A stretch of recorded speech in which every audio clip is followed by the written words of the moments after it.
Welcome to the Advertising Forum. This is episode 3 of our Brand Trust series, sponsored by Mozilla Ads. With us today is Natasha Shaikh, the head of Paid Media Center of Excellence at Wells Fargo. She's here to chat with us about protecting trust while chasing performance. Natasha, thanks for joining us today. Thank you, guys. I'm in great company. I wouldn't be anywhere else. We love that you're here. We love that you're joining us today. Friday before the holidays, like list with my favorite people, favorite topic. What else could I want? Glass of wine, but... And what a better thing to talk about than protecting trust and chasing performance. Absolutely. I wanted to ask you, working at Wells Fargo, how do you define brand safety today? And who would own that internally? Yeah. Well, if you'd ask me this question, literally, I'd say, before I went on mat leave, I'd have a very specific answer. Fast forward 4 months later, I have a different perspective. Because when people think of brand safety, it's very in the traditional paid media sense, right? Where ads are showing up, what environments we are in. Like, do you really want our ad next to like some adult content or some really like unsavory information or news that's out there? But I think as brands, we are being challenged, right? Because now brand safety is also straddling the line into brand sentiment as well, especially with with all these updates happening from an AI perspective, where we are no longer kind of in control in how our brand shows up. We're more at the mercy of what these LLMs are perceiving us and how they're deciding to show it to our consumers. So I feel like brand safety now is straddling brand sentiment as well. So we're having to think about brand safety not only about the environments we're in, but also having the right content in place so that these AI, natural language processing LLMs can also show us in the way we want to be represented. Things break consumer trust and it breaks it fast, right? Bad creative, bad placement. Takes one ad. Or bad data use. From your experience, what breaks that trust fast? I wish I had one answer for you. I feel like how you perceive a brand is so subjective. It is such a subjective game where when anyone asks me like, hey, what is your philosophy of brand safety? I tell people like, my approach is to pick the path that offends the least amount of people. Because no matter what you're going to do, you're going to still offend a group, a subgroup, or a whole group of people. You never know who you're going to offend, even though that might not be your intention. Because I've been in digital media marketing for close to 16 years at this point, and I can tell you, like, I have seen examples of where a network buy was like the thing that broke trust. It was sometimes like a sponsor, like a celebrity endorsement that broke that camel's back. It really is so subjective with people. Like, even though you can choose to do everything right, it really comes down to your personal beliefs and how you are perceiving that information, right? I could be buying the best ads, I'm making this up, on Disney, but some parent would be like, why is someone advertising on Disney? My kids are watching this. I am offended. It really comes down to how that consumer perceives, all the marketing and based on their own subjective belief system. I love that. I love that you mentioned that you've been doing this for 16 years. You obviously have a wealth of information and knowledge to this topic. When you decide where your ads appear, how does a trusted environment factor into that decision? Yeah. So again, like, I'm going to hit on the subjective piece of it, right? Because as advertisers, our consumers represent the entire United States, right? They all come from different backgrounds, belief systems. So the environments we go after also have to reflect the composition of our consumer segment, right? So absolutely, those trusted environments are important. Your big name brands, your social networks, your news sites, right? We have an obligation to be everywhere, but that doesn't mean we compromise on the quality of where that everywhere is, right? Let's talk about the news.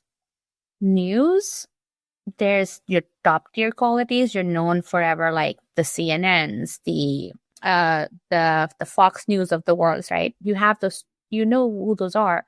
But then in this new world where anyone with a microphone is like, I'm Josh in the news, or I'm Jeremy on the news, like anyone is in news, we don't have to be there. Like I think there is a general sense of assessment of quality where we can pick within the subsection while chasing quality, while being mindful that our composition has to be a little bit more universal, going after everybody.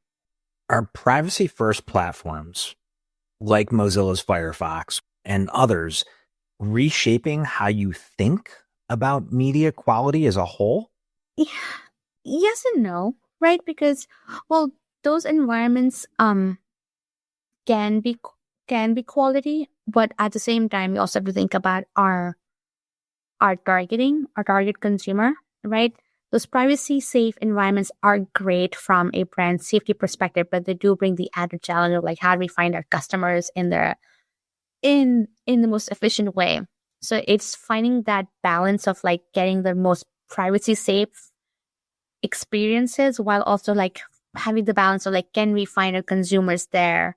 So because marketing is all about finding the right person in the right place with the right message. Sometimes privacy safe environments can help. Sometimes they can make it harder to achieve those three things. So you kind of have to balance that. Yeah, that's a really good way to look at the balance of the level of it's in a trusting environment, in a safe environment, but there's a different consumer journey for different folks at different time frames in their lives when it comes to, especially when it comes to financial services and banking and so I can see where that could help.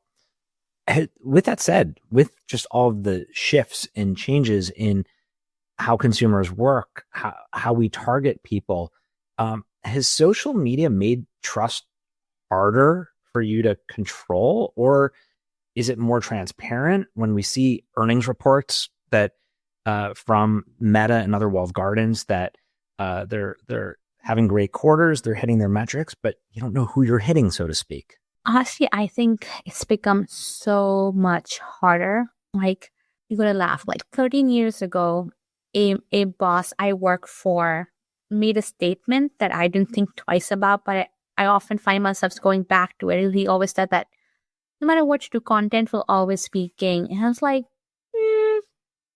from what perspective, right? Because in my head, I was thinking about content in the old school, like your TV shows that come out, like what program are you watching? Like never in my wildest imagination could I have perceived a current state environment where your neighbor is making content, your parents are making content, your siblings, your childhood best friend is making content. And that content is infiltrating our entire ecosystem. It's not just one social media, it's all of them, all the social media platforms. Those things get picked up by news outlets. Like it's just a point of entry and anyone can have a loud enough voice. So I feel like it's made it harder, right? Because now how do you control for user generated content? That's always, I'm going to go back to your original question about brand trust and safety. User generated content was always the scariest aspect of it all. And now in this new world where that is always coming first from a content perspective, it's incredibly hard. And now you add AI and GenAI capabilities, it is increasingly becoming difficult to distinguish what is real and what is not. I want to believe I'm an educated and savvy consumer when I'm like my real, like I go through the scrolling death trap and I'm just like, oh, what is all this content I'm watching for hours? I want to be able to say I can tell what's real, what's not real, but there have been a time or two where my husband's like, that's not real, right? I was like, I fell for it. And then I truly worry for my parents, like people older, people younger who have not lived through this like technological change to be able to identify that. Safety is more worrisome for them. And then how are they going to distinguish what's real messaging from like a brand, someone they trust, or like your neighborhood Joe with like some subjective opinions? Totally. I am in the same camp, and I really appreciate and was doing a lot of head nods on that, because from the personal experience, and then when you think about your professional experience and you're thinking about reaching so many different consumer sets, so many different fragmented audiences in a place where trust is so important. Your bank, you need to trust your bank, and you want your consumers to trust you. Where the sentiment and the content that comes out it's. I agree with you. To me, social media has made it a lot harder to control. And the unfortunate thing is you can't say no to that platform either. Of course not. That is where your consumers are. That is Where they where spend they're their time. spending all of their time. So again, it goes down to balance. Do you want to exit the conversation where your consumers are and then not being part of your consideration set when people are actually going through their purchase decisions? That hurts us too. Totally. So if you had to choose, Natasha, better targeting, better trust, which is going to drive long-term ROI? Do I have option C? Yeah. Yeah. Option C is targeting with some layers of safety that I can pick on top of them where my consumers are, because I'm throwing money away on a environment where my consumers are not there, so I'm really failing at targeting. But I'm also targeting in really, really poor customer experiences. I'm gonna quote a friend I was speaking with who is long-term broadcast executive. And people want to buy the big name shows, the Grey's Anatomy, the Dancing with the Stars.